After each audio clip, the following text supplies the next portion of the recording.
Paz do Senhor a todos. Malaquias capítulo 3.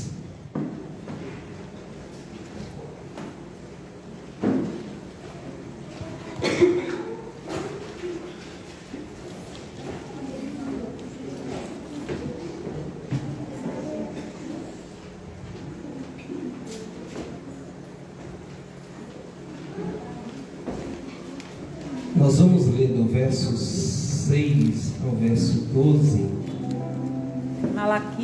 Malaquias capítulo 3.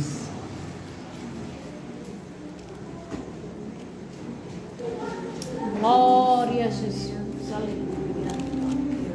Enquanto vocês procuram Malaquias capítulo 3, a gente tem um desafio aqui.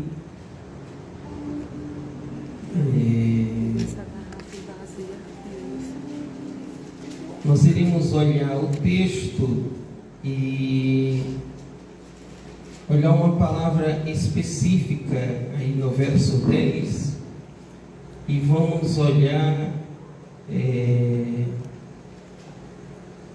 Eu quero mostrar que caminho nós iremos percorrer na pregação. Então eu sei que o assunto vai ser para vocês dormir ou ir embora, mas nós iremos falar sobre dízimo. Claro. Não teve glória a Deus e aleluia agora. Cadê o Yuri? Aleluia. E é claro, nós fomos solicitados a falar sobre o tema.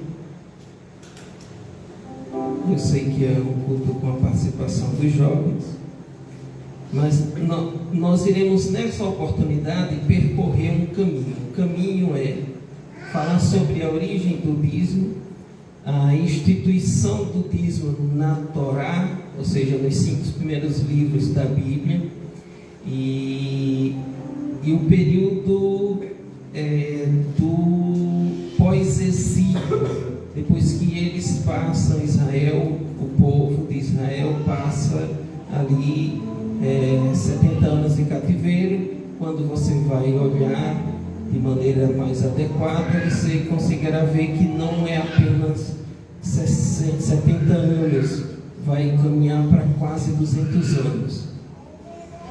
E depois, como é que o Novo Testamento trata sobre o assunto e o que tem a ver essa palavra para nós hoje? E para agilizar, duas coisas precisam ser ditas aqui. Nós não iremos, se Deus assim permitir, nós falaremos dele no Novo Testamento, mas nós vamos ficar restrito ao Antigo Testamento. Para que vocês soubessem do assunto sem que não trouxesse, se não tivesse nenhuma satisfação sobre o assunto, é necessário que a gente faça aí por parte. Então, em algum outro momento, se Deus assim permitir, a gente vai falar a respeito do Novo Testamento, mas nosso percurso é esse. E olha só, verso 6, assim diz a palavra do Senhor: de fato, eu, o Senhor, não mudo. Por isso vocês, descendentes de Jacó, não foram destruídos. Desde o tempo dos seus antepassados, vocês se desviaram dos meus decretos e não lhes obedeceram. Voltem para mim e eu voltarei para vocês, diz o Senhor dos Exércitos. Mas vocês perguntam: como voltaremos?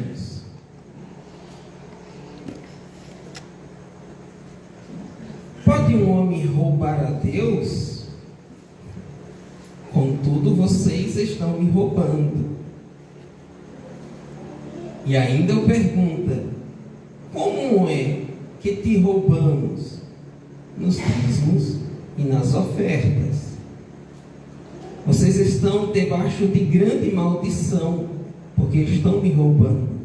A nação toda está me roubando. Traga o dízimo. Se vocês observarem, vai aparecer o dízimo no plural e aqui no singular. Traga o dízimo todo ao depósito do templo, para que haja mantimento em minha casa. Ponha-me à prova, diz o Senhor dos Exércitos, e veja se não for abrir as comportas dos céus e derramar sobre vocês tantas bênçãos que nem terão onde guardá-las. Impedirei que pragas devorem suas colheitas, e videiras nos campos não poderão o seu fruto, diz o Senhor dos Exércitos. Não perderão. Então todas as nações vos chamarão felizes, porque a terra de vocês será maravilhosa, diz o Senhor dos Exércitos. Olha só, o nosso desafio aqui é olhar para essa expressão, e é exatamente ela, e por não sabermos como é que ela discorre dentro das Escrituras, que nós temos tido um entendimento inadequado a respeito sobre esse tema. E nesse sentido,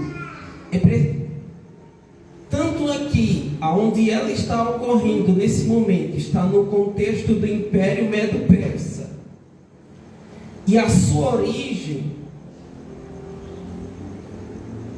quando nós olhamos, o dízimo já existia em outras culturas, e ele existia com nome de taxa, imposto. Religião estava vinculado, sempre esteve de alguma forma vinculado a imposto, e isso de alguma forma vinculado aos governos, aos governantes. Então os sacerdotes, e aí nesse contexto você vai pegar o contexto aonde essa palavra vai nascer. Ela nasce no contexto dos acadianos, sumérios. É por isso que a própria palavra aqui é difícil de você achar. Você precisa fazer aquilo que a pastora mencionou no domingo, a exegese. E para isso é necessário você achar a raiz da palavra, porque simplesmente pela palavra mencionada você não consegue achar, porque ela tem outras raízes. Ela não vem necessariamente do hebraico. A sua formação vem dos povos ali vizinhos. Então, nesse sentido, quando você vai olhar para a origem, ela vem desse contexto. Então, o sacerdote, o povo, levava a sua contribuição como um meio de imposto, que era vinculado ao templo, o templo que mantinha os sacerdotes. Então, essa palavra nasce nesse contexto. E aí, antes da sua origem, dentro da Torá, dentro dos 5 primeiros livros do Antigo Testamento, nós temos essa palavra surgindo. Quando nós olhamos que no capítulo 14 de Gênesis, Abrão, e dependendo da tradução que você vai ler, se você não tomar cuidado, você vai achar que foi Melquisedeque quem deu, mas foi Abraão quem deu o dízimo a Melquisedeque. E a mesma palavra palavra é a palavra maçã.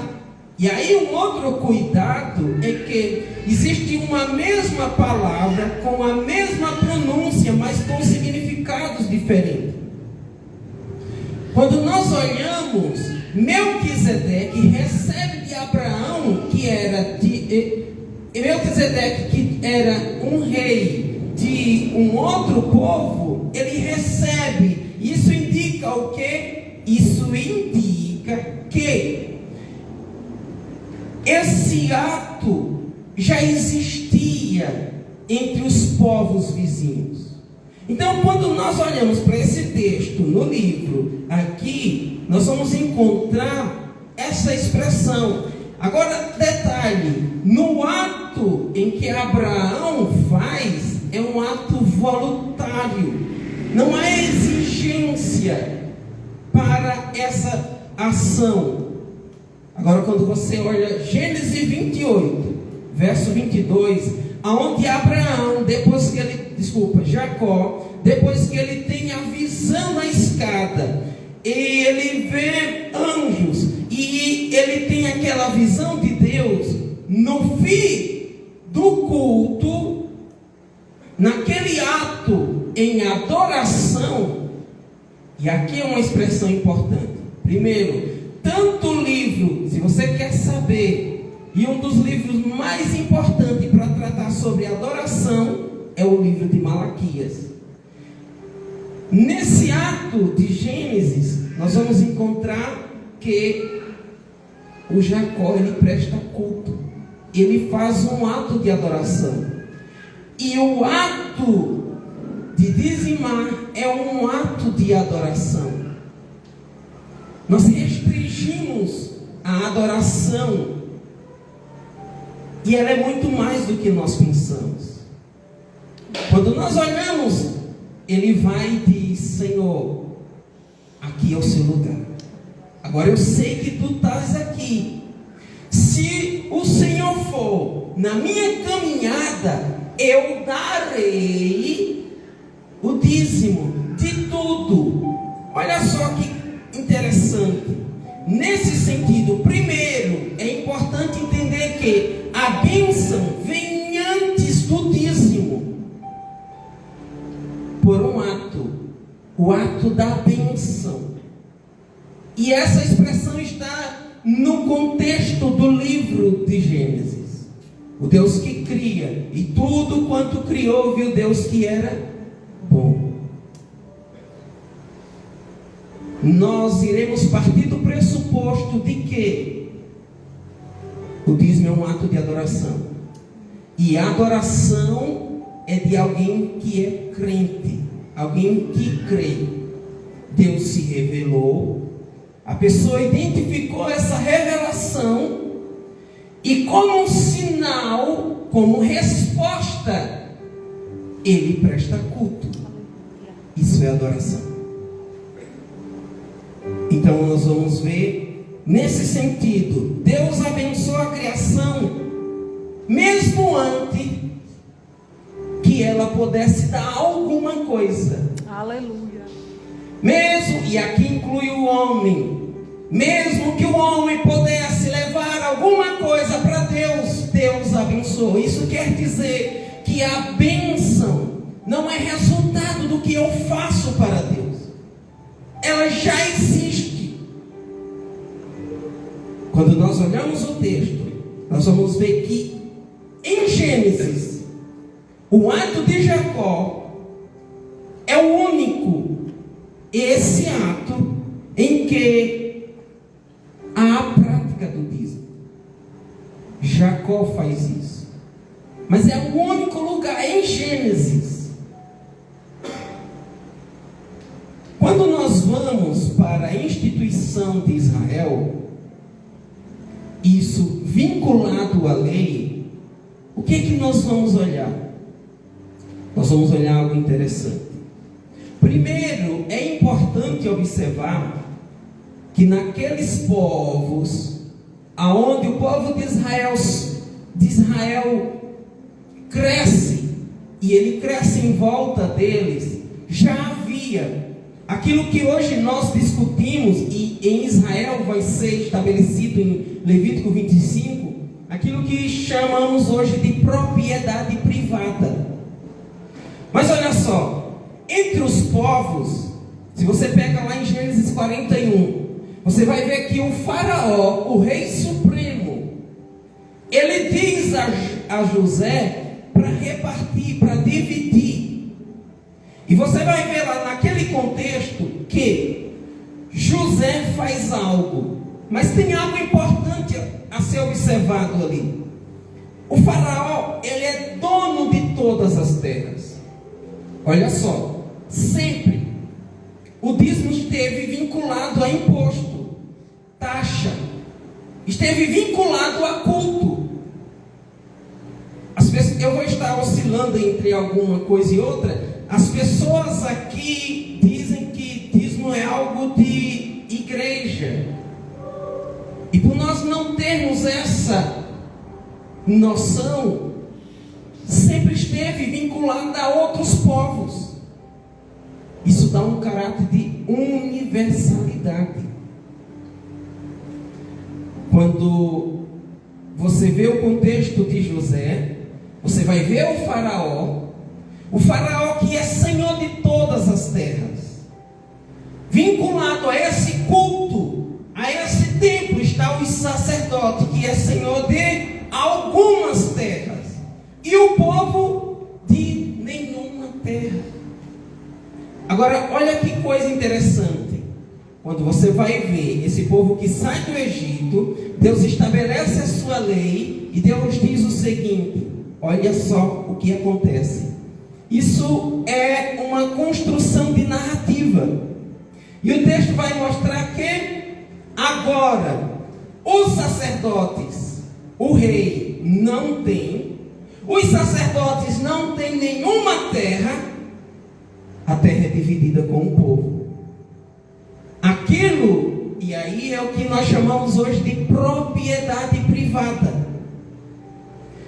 Nesse sentido, há um inverso, há uma inversão. E o que é que Deus quer dizer com isso? Nesse ambiente de culto, nesse ambiente do povo de Deus, não há centralização. E nesse sentido, esses beneficiados está entre o povo, não entre uma classe restrita, não entre reis, não entre sacerdote. E é isso que Levítico quer dizer. Haverá uma distribuição de terras entre o povo, ao inverso. Então, nesse caso, é como se Deus dissesse que a religião não deve ser um mecanismo para quê? Para instrumentalizar o domínio do povo para fim próprio. Isso está vinculado à taxação. O que vai desenvolver como dízimo? E não há diferença no Antigo Testamento. Agora nós não estamos citando mais os povos, as outras nações, como isso se estrutura dentro da Torá. E aí ela vai percorrendo. E aí tem algo que a gente deve olhar. Por quê? O dízimo está vinculado à lei. E tem algumas perguntas que nós devemos fazer. E a pergunta primeira é: de quem deve ser o dízimo? De quem deve ser? A quem deve ser dado? Aí Levítico 27, os versos 30 a 34 vai dizer: ao Senhor.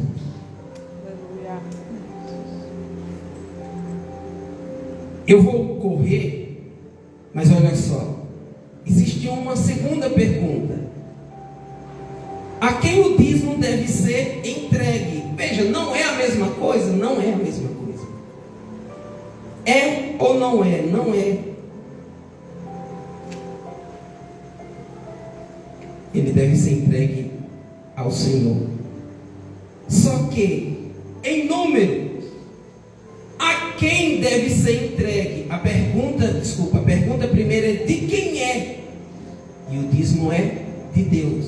Qual é o princípio? Que do Senhor é a terra e a sua plenitude. Então não é um ato que eu faço porque eu tenho o tudo e agora eu vou tirar a 10ª parte e vou dar a Deus. Não é isso.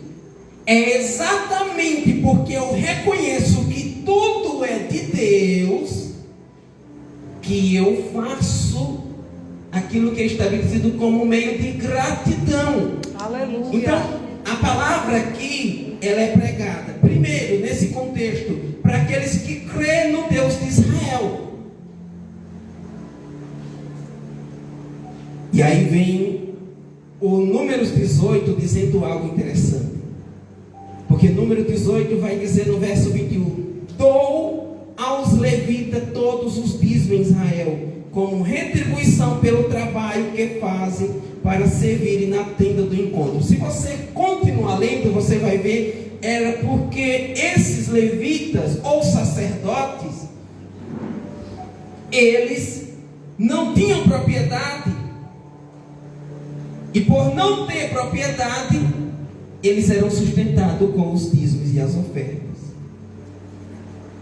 E aí tem uma terceira pergunta: onde o dízimo deve ser entregue? E aí Deuteronômio 14, capítulo 12 também, mas preste atenção. Quando nós estamos em Levíticos, Números, você está com aquele povo que está saindo do deserto rumo à terra de Canaã.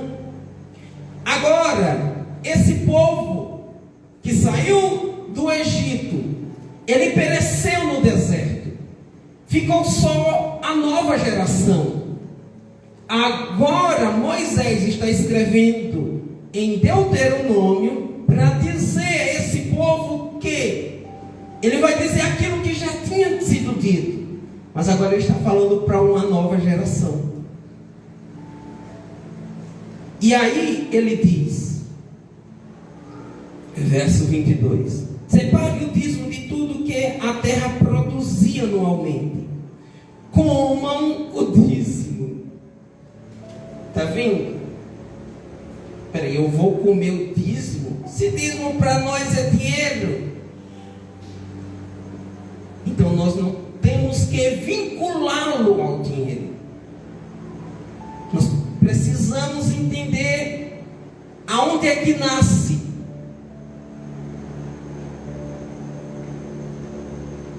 Mas ele vai explicar o dízimo do cereal, do vinho novo, do azeite e a primeira cria de todos os seus rebanhos na presença do Senhor, seu Deus, no local em que escolher como habitação do seu nome, para que aprendam a temer sempre o Senhor, o seu Deus. Então, aquele povo é um povo nômade, pastoril. Eles vivem do gado. E gado ali é cabra, ovelhas, o boi. Eles vivem disso. E é isso que eles têm para dar. E aí, nesse sentido, quando nós olhamos, então,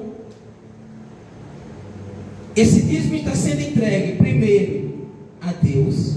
Esse dízimo, ele é levado aos levitas, e aí vem aonde? O local. E tinha um local específico. Por quê? Porque havia templos, lugares altos, que é um termo que vocês encontram na Bíblia. Isso se referindo ao lugar de culto onde os cananeus faziam. Então Deus, para que esse povo não misturem com os cultos pagãos, ele diz: aqui é um lugar específico de adoração, que é um lugar onde vocês irão entregá-los. Mas aí, lembra que vocês leram lá em Malaquias, dízimo no plural? Quantos dízimos? Eu vou falar de 3, mas existem 4. O quarto é o dízimo que os levitas davam ao sacerdote, que era chamado, vocês encontram, o dízimo dos dízimos. Então, você tem o dízimo dos levitas, você pode encontrar isso lá em Deuteronômio 27, Deuteronômio, Números 18. Você tem o dízimo, que era para as festas, que é a ideia do banquete, mas é a ideia das festas anuais. Era essa coleta. E você tem um dízimo que era dado a cada 3 anos para as pessoas necessitadas, os pobres, os órfãos, as viúvas, os necessitados da região.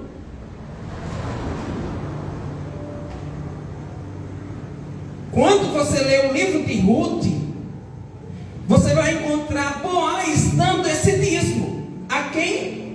A Ruth.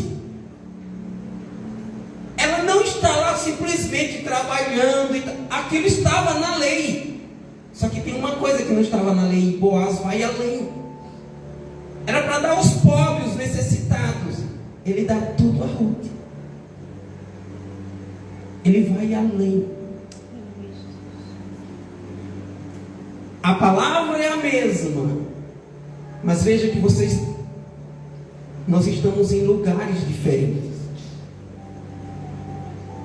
O povo de Israel peca, e uma das formas do seu pecado era por não levar o dízimo à casa do Senhor. E entre eles estava esse dízimo que era para manutenção dos órfãos, das viúvas, dos necessitados. Você vai ler Jeremias, você vai ler Amós. Se você pegar o capítulo 4, você vai ver falando de vacas de Bazã. Ele está fazendo um contraponto com as mulheres ricas e os pobres na miséria. Você vai ver Miqueias, você vai ver Isaías, profetas do século 8, do século 7. Você vai ver os profetas condenando os reis e as pessoas que não estavam fazendo isso. E esse é um dos motivos. Por quê? Porque o povo vai para o cativeiro. Passa 70 anos. Depois desses 70 anos, eles começam sendo liberados. E nessa liberação, chega a quase 160 anos.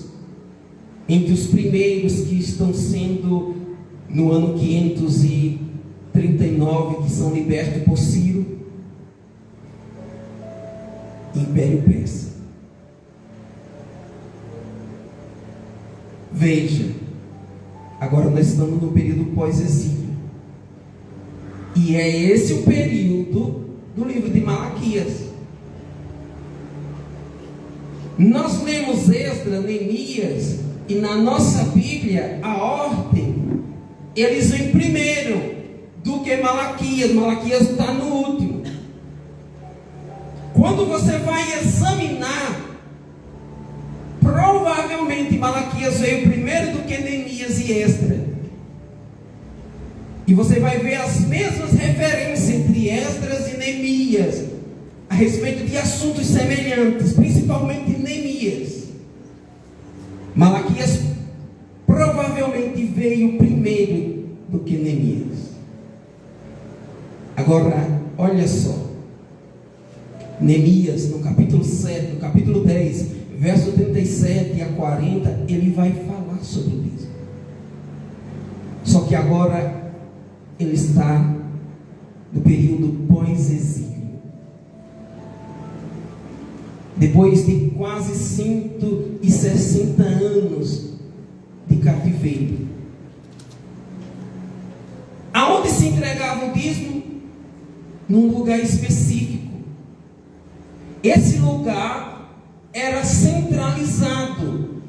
Claro que antes tinha o tabernáculo, tinha um lugar específico, depois o templo. Esse templo foi destruído, eles não têm mais o templo. O templo é sinal da presença de Deus. E sem templo não há entrega de sacrifícios e dos dízimos. Então o povo está trabalhando para si. Cada um está trabalhando para você mesmo. Muito dinheiro no bolso, saúde para dar e vender. Não é isso que todo mundo canta? E nós aplaudimos. E nós santificamos. Nós batizamos e dizemos, tendo saúde, trabalho e tal. Nós não observamos o quanto pagão é isto.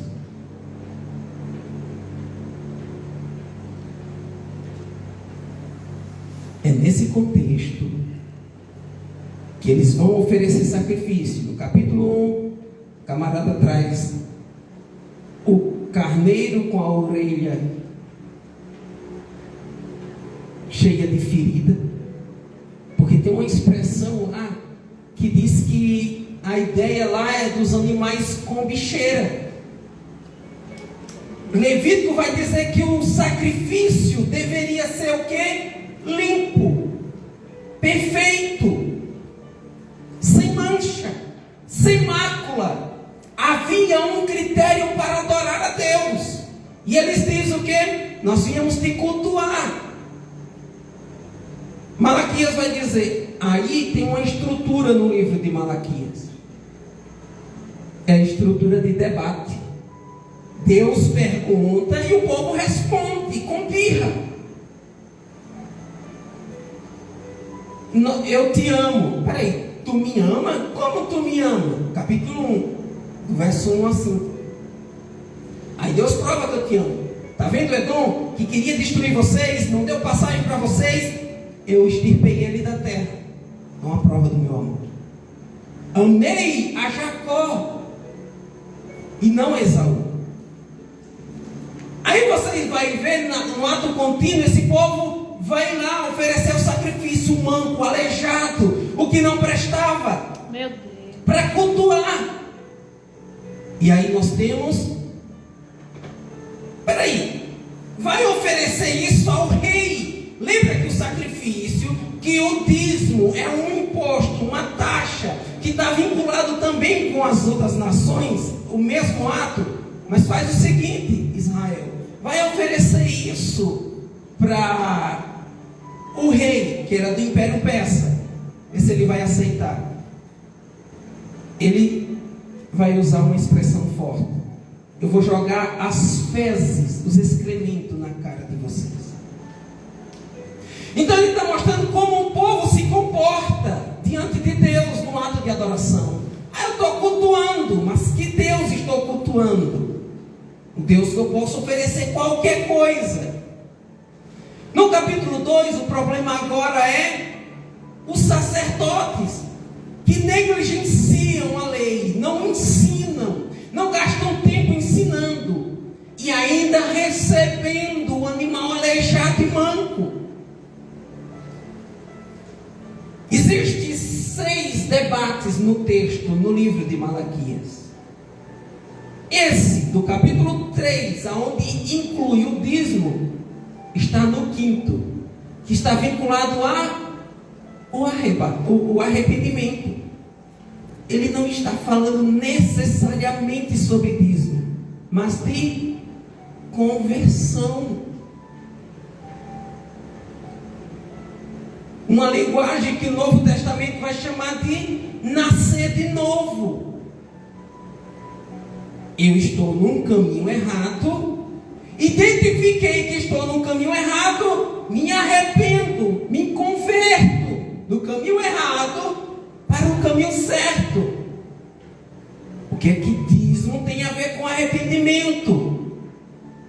Dízimo está vinculado à adoração, a culto. Lembra? Esse povo eles estão aqui. Esse povo, eles estão confiando nos seus recursos. Eles estão confiando na sua bagagem. Mais trabalho, mais dinheiro no bolso. Quanto mais trabalho eu tenho, mais dinheiro no bolso. 1971 é um ano significativo para o mundo, aonde o dinheiro passou de ter um valor em ouro, prata, para estar vinculado a uma cédula. Só que detalhe, essa cédula é uma dívida que é impressa. Então não importa quanto tempo você trabalha, se 18 ou 16 horas por dia, você está trabalhando mais para alguém. Ah, mas eu vou ganhar mais. Todo o seu trabalho está vinculado a uma cédula que é uma dívida. É claro que eu estou falando aqui, não é meu. Mas o ponto é, quanto mais trabalho, mais dívida.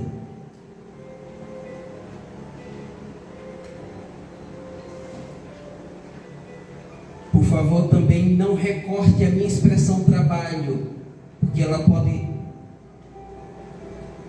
ser observada em vários sentidos. Mas olhe só, eu quero ficar rico e ter muito, muito, muito dinheiro. Você vai fazer o quê? Como muito, muito e muito dinheiro. Ah, vou dar um terreno à igreja.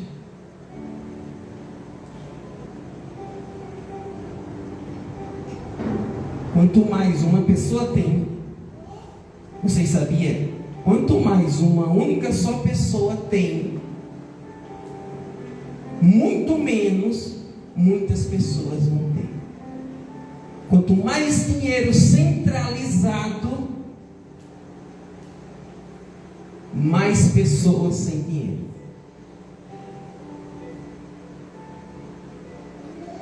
Quando Malaquias lida aqui, um dos pecados do povo é não socorrer o órfão, a viúva, o estrangeiro. Você vai fazer o que com tanto dinheiro? Claro, você está partindo de que pressuposto? Acredita em Deus? Esse é o ponto. Nada do que eu falar aqui adianta. Ou terá alvo. Se não estamos partindo do pressuposto de que acreditamos em Deus. Quando nós olhamos o livro, a ideia, tanto no Antigo, e o nosso ponto é encerrar aqui no Antigo, é que o dízimo está sendo entregue. Esse povo mostra algo interessante. E o verso 6 diz: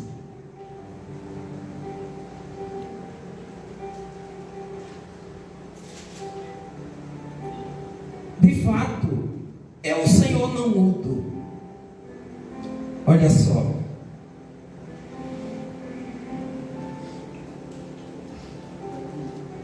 É uma questão de justiça retributiva. E esse é um dos centros do livro. E aí, quando nós olhamos essa expressão, eu não mudo, tem algo interessante que gira todo o Antigo Testamento e que está centralizado nesse livro, que é a aliança. Deus está dizendo, eu não mudo, eu cumpro a minha parte na aliança. Eu cumpro a minha parte na aliança. Porque quando simplesmente nós olhamos para o texto do verso 10, e o texto diz lá, façam prova de mim. Aí eu estou dando, façam prova. Aí eu não estou analisando o texto adequadamente. Porque existe uma questão que está vinculado à lógica. E qual é a lógica? Não é uma troca.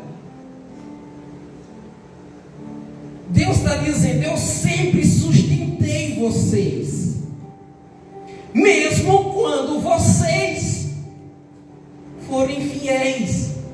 Eu não mudo, eu não sou infiel. Aleluia. Ele está apontando os pecados, e esses pecados já foram apontados. Quando eles vão levar o sacrifício de qualquer jeito, ele está dizendo o pecado desse povo. Ele vai falar de divórcio, ele vai falar de não guardar o sábado nesse livro, ele vai falar de infringir várias leis. E lembra quando a Bíblia vai dizer que infringiu um dos mandamentos da lei, infringiu toda a lei? A ideia é a mesma.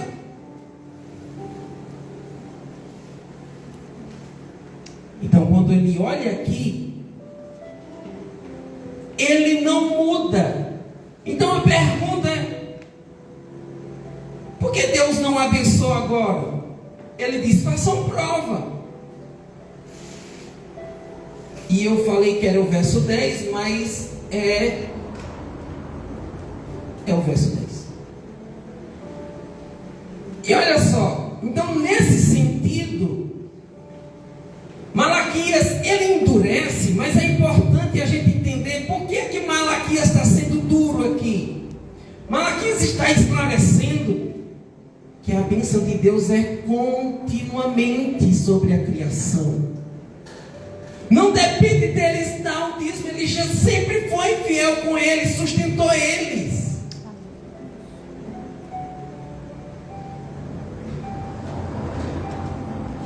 A ideia é a mesma quando eu coloco a minha confiança no meu trabalho, na minha carteira.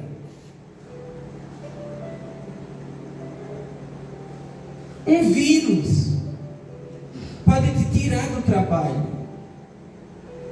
Uma inflamação no cérebro pode te tirar da vida comum do dia a dia. Verdade.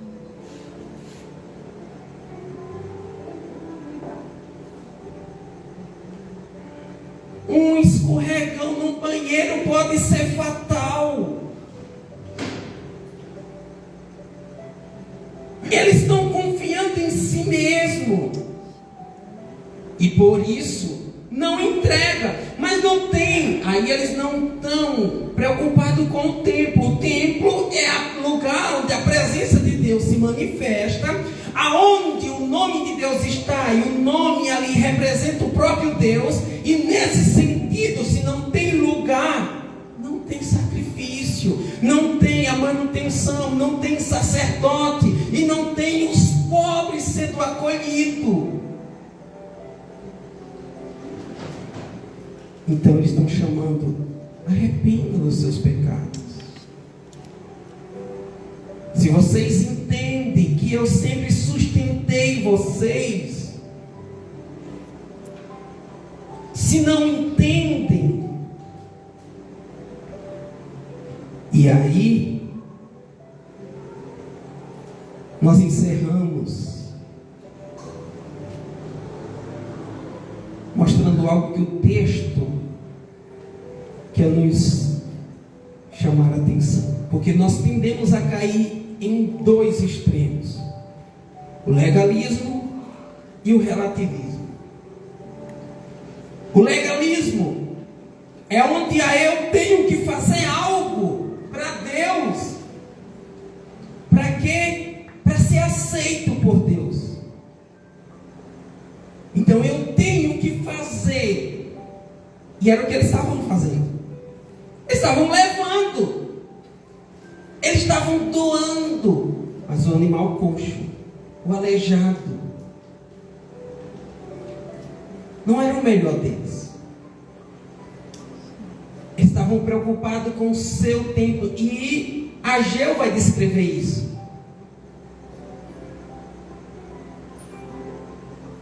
Estavam confiando nos seus próprios trabalhos, na sua própria vida.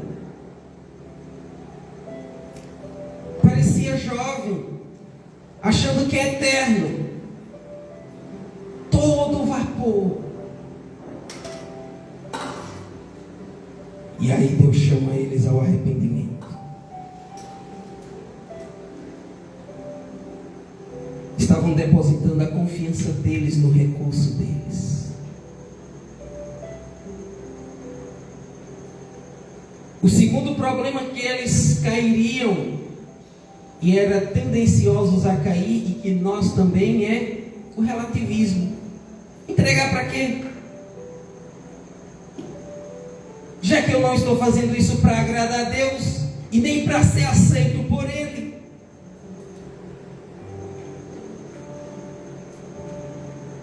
Quando nós olhamos, o grito é esse. Ele está chamando o povo ao arrependimento. Ele vai dizer: vocês têm dito palavras duras contra mim, diz o Senhor. Ainda assim perguntam: o que temos falado contra ti? Vocês dizem: é inútil servir a Deus. Para que cultuar?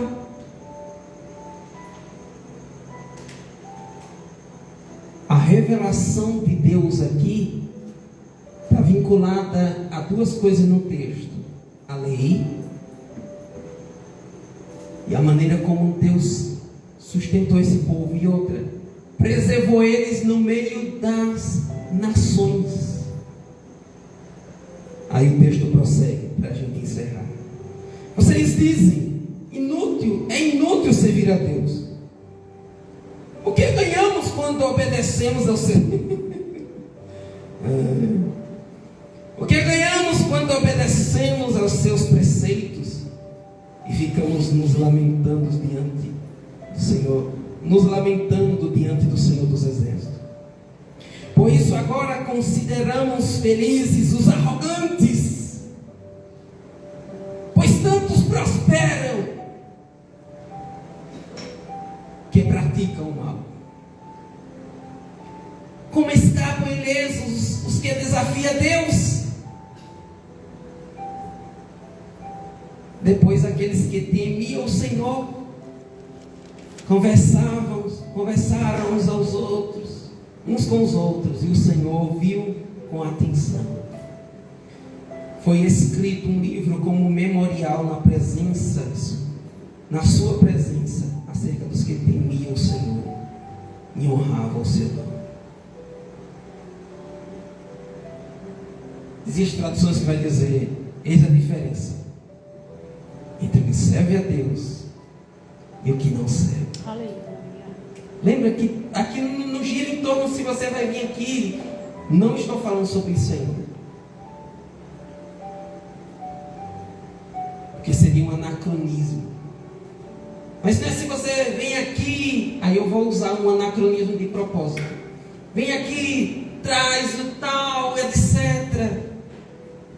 Mas coração. O ponto é, se você está partindo do pressuposto de que teme a Deus e que Deus estabeleceu, aí esses tinham uns que temiam, e a palavra temer aqui está vinculada a serviço, que está vinculada a adorar a Deus, a culto.